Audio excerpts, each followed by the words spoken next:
When Benjamin Franklin exited the Constitutional Convention, he was asked by a woman, "Sir, what have you given us?" His immediate response was, "A republic, ma'am, if you can keep it."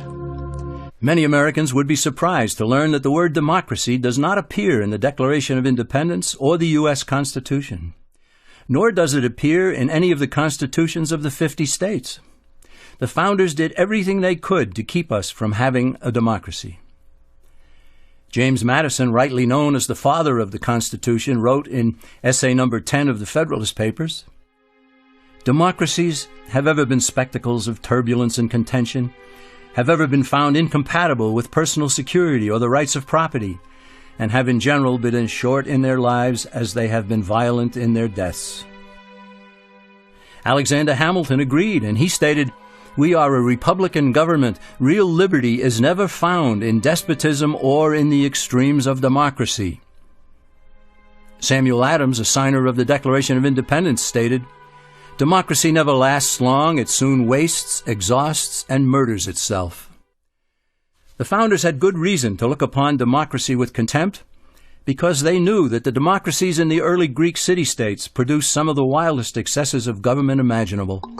In every case, they ended up with mob rule, then anarchy, and finally tyranny under an oligarchy. We're used to thinking very highly of democracy, and by extension, of ancient Athens, the civilization that gave rise to it. The Parthenon has become almost a byword for democratic values, which is why so many leaders of democracies like to be photographed there. It's therefore very striking to discover that one of ancient Greece's greatest achievements, philosophy, was highly suspicious of its other achievement, democracy. The founding father of Greek philosophy, Socrates, is portrayed in the dialogues of Plato as hugely pessimistic about the whole business of democracy. In Book 6 of the Republic, Plato describes Socrates falling into conversation with a character called Adimantus and trying to get him to see the flaws of democracy by comparing a society to a ship. If you were heading out on a journey by sea, asks Socrates, who would you ideally want deciding who was in charge of the vessel? Just anyone, or people educated in the rules and demands of seafaring? The latter, of course, says Adimantus. So why then, responds Socrates, do we keep thinking that any old person should be fit to judge who should be the ruler of a country? Socrates' point is that voting in an election is a skill, not a random intuition. And like any skill, it needs to be taught systematically to people.